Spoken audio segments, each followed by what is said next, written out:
দেশ থেকে কে কত কালো টাকা পাচার করেছে সেই হিসাব নিয়ে বহু বছর ধরেই আলোচনা চলছে। অর্থনীতিবিদদের মতে এই বিপুল অপ্রদর্শিত অর্থ যদি দেশের মধ্যেই বিনিয়োগ হতো তাহলে তা শিল্প, ব্যবসা ও কর্মসংস্থানের বড় চালিকা শক্তি হতে পারত। কিন্তু যেহেতু এই অর্থের বৈধ উৎস দেখানো যায় না, তাই অনেকেই সেই টাকা ব্যাংকিং ব্যবস্থা বা আনুষ্ঠানিক ব্যবসায় ব্যবহার করতে পারেন না।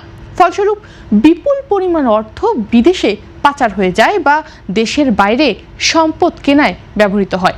আর এই অর্থ যাতে দেশের বাইরে না গিয়ে দেশের অর্থনীতিতেই ঘুরে বেড়ায়, সেই লক্ষ্য থেকেই আবারও আগামী বাজেটে কালো টাকা সাদা করার সুযোগ ফিরিয়ে আনার চিন্তা করছে সরকার।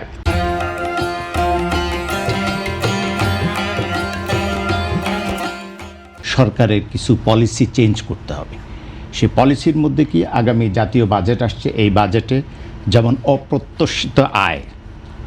অপ্রদর্শিত যেই আয়গুলো আছে, এটা কিন্তু আবাসন খাত বলেন, শেয়ার বাজার বলেন, এইসব খাতে যখন বিনিয়োগের সুযোগ থাকে না, আপনাকে যখন প্রশ্ন করা হয় যে আপনি এই টাকাটা কোথায় পেলেন, তখন কিন্তু তিনি এটা আর বিনিয়োগ করছেন না। যার কারণে এই টাকাটাকে উনি কী করছেন, উনি তো আর বাক্সবন্দি করে রাখছেন না, আবার ব্যাংকেও জমা দিচ্ছেন না। তাহলে কি হচ্ছে, এই টাকাগুলো কিন্তু পাচার হচ্ছে, বাইরে চলে যাচ্ছে, কোনো না কোনোভাবে যাচ্ছে।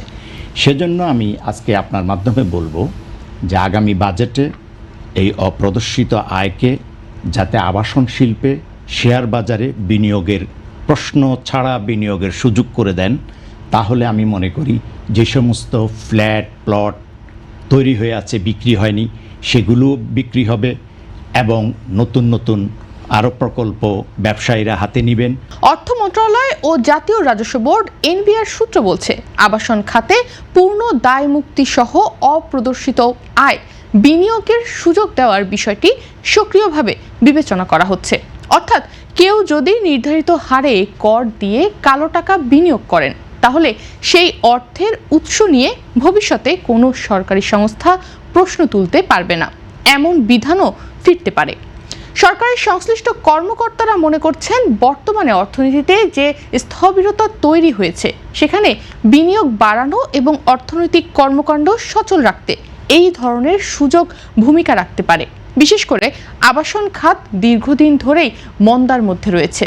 নির্মাণ ব্যয় বৃদ্ধি, ব্যাংক ঋণের উচ্চ সুদ এবং ক্রেতা সংকটের কারণে এই খাতের ব্যবসা ধীর হয়ে পড়েছে।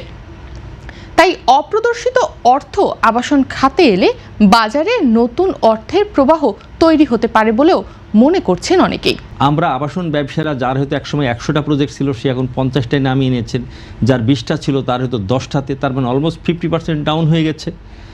এবং ইন্ডাস্ট্রি, আপনি গত 2 বছর বা 2 বছরের পরিসংখ্যান করেন, বাংলাদেশে কটি মেগা ইন্ডাস্ট্রিজ অথবা মাঝারি ইন্ডাস্ট্রিজ হয়েছে, আপনি খোঁজ করে আমাকে দেখাতে পারবেন না।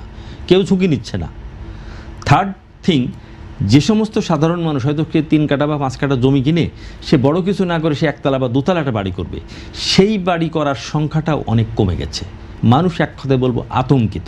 এনবিআর এর একাধিক কর্মকর্তারা বলছেন, এখনো করের হার বা সুবিধার কাঠামো চূড়ান্ত হয়নি, তবে আগের মতো দায় মুক্তির বিধান রাখা হতে পারে। কারণ অনেকের মতে, যদি দুর্নীতি দমন কমিশন বা দুদক বা অন্য কোনো সংস্থা ভবিষ্যতে অর্থের উৎস নিয়ে তদন্ত করতে পারে, তাহলে কেউই এই সুযোগ নিতে আগ্রহী হবে না।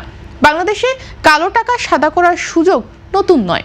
স্বাধীনতার পর বিভিন্ন সময়ে বিভিন্ন সরকার এই সুবিধা দিয়েছে।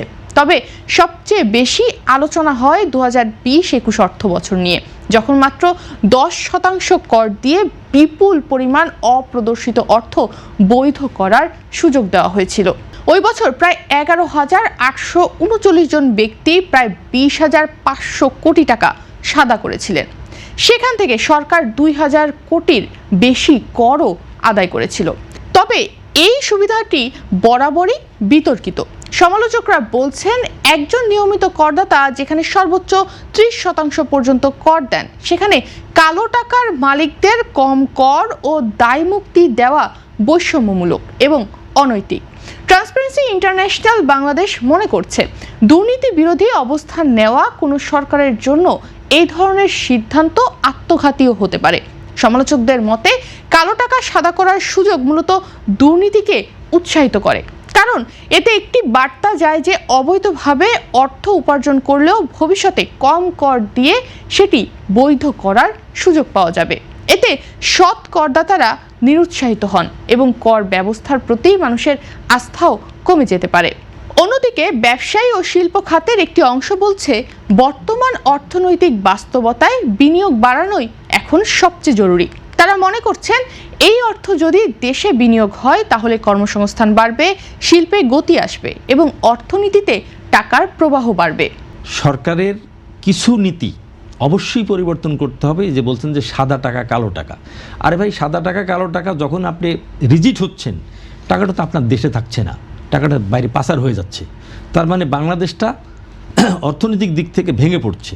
কিন্তু ইনভেস্টমেন্ট যদি আপনি করার সুযোগ দেন, ইনভেস্টমেন্ট করার সুযোগ দিলে সেই টাকা কিন্তু আপনার দেশে থাকলো, সেখানে আপনার লিঙ্কেজ ইন্ডাস্ট্রিগুলো ডেভেলপমেন্ট হলো, ব্যবসারা ভালো কিছু করলো। এটি হলো একটা বিষয়। দ্বিতীয়ত আমি আপনার মাধ্যমে আমি জাতীয় রাজস্ব বোর্ডের চেয়ারম্যান মহোদয়ের মনোযোগ আকর্ষণ করে বলতে চাই যে জাতীয় রাজস্ব বোর্ডের কর্মকর্তাবৃন্দ যেন ব্যবসায়ীদের বন্ধু হয়।